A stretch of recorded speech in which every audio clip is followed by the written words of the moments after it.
Ordinary levels of consciousness. You ever go there?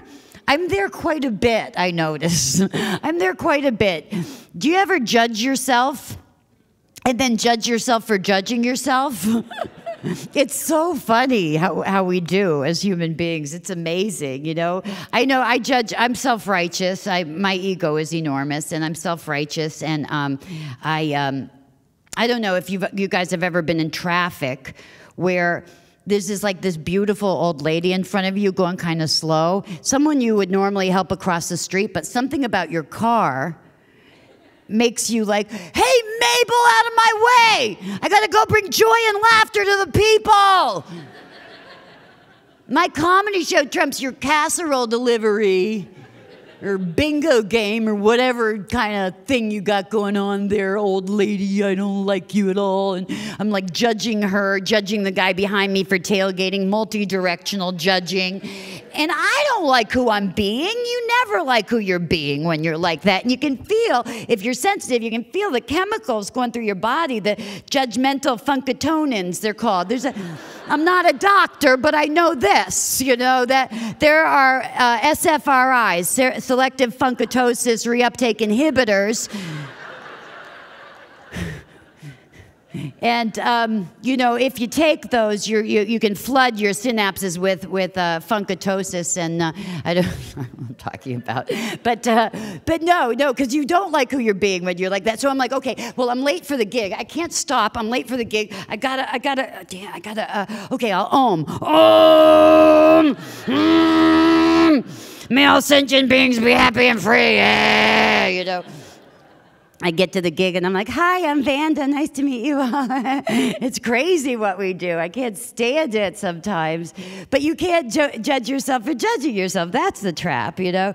And the funny thing is that, you know, I don't know about you guys, but I've alienated everybody in my family at one point or another. I've had them hang up on me or whatever, you know, my mom, my sister, my brother, and I do my best to love them exactly as they are and exactly as they're not. And I'm getting good at it. I'm really getting pretty good at it. And my mom, you know, people love it when you do this thing that I do now called listening. They love that when you do that. Who knew? You know. But you know, my mom was. When I was depressed one day, I was talking to her and I said, Mom, I'm kind of down. And she goes, do you pray to God, Vanda? Now that was always like a trigger for me. You mean that selfish, patriarchal, jealous son of a gun you taught me about in childhood? That God, Mom? That God? No, I don't pray to that God.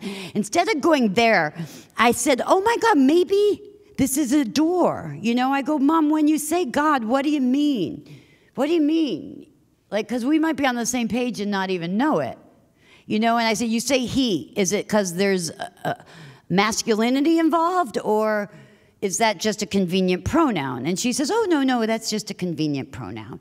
And I said, well, then your God is genderless like mine, then is your God love? And she goes, yes.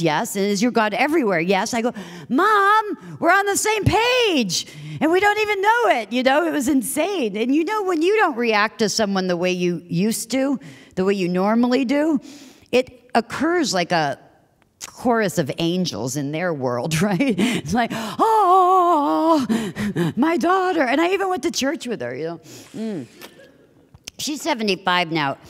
Absolutely polar opposite than me in terms of political opinions and stuff like that. It's the hardest thing, but I'm digging it kind of when you can just be like a big documentary camera. Say more.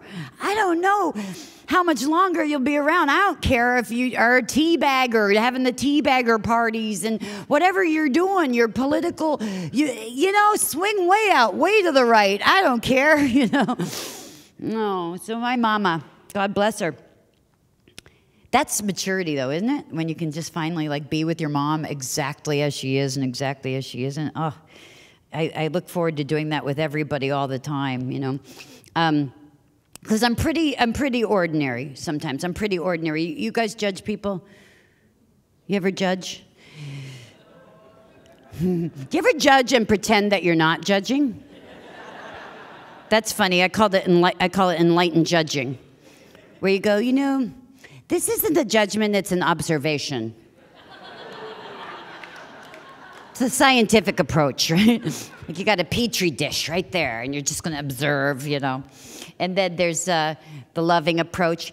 You know, I did this recently. I go, I really love so-and-so, but he's just really full of himself. You know, I mean, yeah. I mean, just, yeah.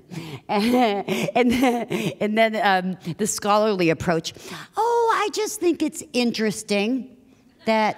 It's just interesting that he drinks as much as he does. It's just interesting. It's interesting. I just find it sad. It's just sad. Sad that he married the town tramp, and just sad. It's sad to me.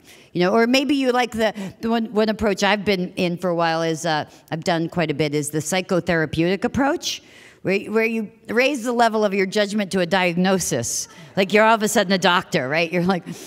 Yeah, well, he is definitely showing signs of passive-aggressive narcissism. Definitely, absolutely. Issues, can we say issues? Okay.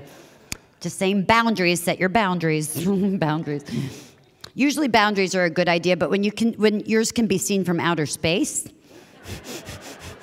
there's the Great Wall of China and Vanda's boundaries. Okay.